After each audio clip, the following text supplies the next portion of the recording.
మేడ్చల్ మున్సిపాలిటీలో తలెత్తిన నీటి సమస్యను వెంటనే మిషన్ భగీరథ అధికారులు పరిష్కరించాలని మాజీ మంత్రి ఎమ్మెల్యే చామకూర మల్లారెడ్డి అన్నారు. కాగా మున్సిపాలిటీలో గత 10 రోజులుగా నీటి సమస్య తీవ్రంగా ఉందని పలువురు మున్సిపల్ అధికారులు ఆదివారం ఎమ్మెల్యే మల్లారెడ్డి దృష్టికి తీసుకెళ్లారు. వెంటనే స్పందించిన ఆయన మిషన్ భగీరథ డీఈకి ఫోన్ చేసి నీటి సమస్యను పరిష్కరించాలని కోరారు. వేసవి ప్రారంభ దశలోనే నీటి సమస్య ఇంత తీవ్రంగా ఉంటే వచ్చే రోజుల్లో ఎలా సరఫరా చేస్తారని ప్రశ్నించారు. వెంటనే ప్రతిరోజు గంటపాటు మున్సిపల్ ప్రజలకు నీటిని వదలాలని, లేని పక్షంలో ధర్నా చేయాల్సి వస్తుందని ఆగ్రహం వ్యక్తం చేశారు. వేసవి కాలం ప్రారంభ దశలోనే మంచినీటి సమస్య మున్సిపల్ పరిధిలో తీవ్రం కావడంతో మంచినీటి ట్యాంకర్ల దందా జోరుగా కొనసాగుతోంది. మున్సిపల్ పరిధిలోని అత్వెల్లి, కింది బస్తీ, ఎయిర్ ఫోర్స్ కాలనీ తదితర కాలనీలలో ట్యాంకర్ల ద్వారా వచ్చే నీటిని 500 నుండి 800 వరకు వెచ్చించి ప్రజలు కొనుగోలు చేస్తున్నారు.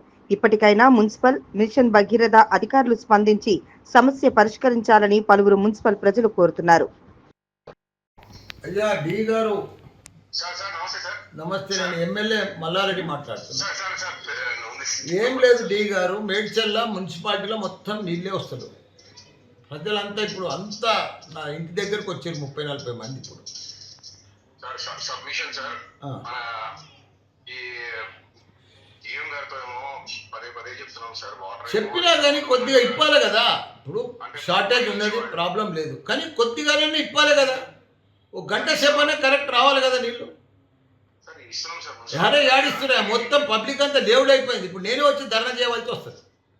నువ్వు చూడు జర అడ్జస్ట్మెంట్ చేయి. నువ్వు పోయే దిక్కే పోతున్నాయి, వచ్చే దిక్కు వస్తలేవు.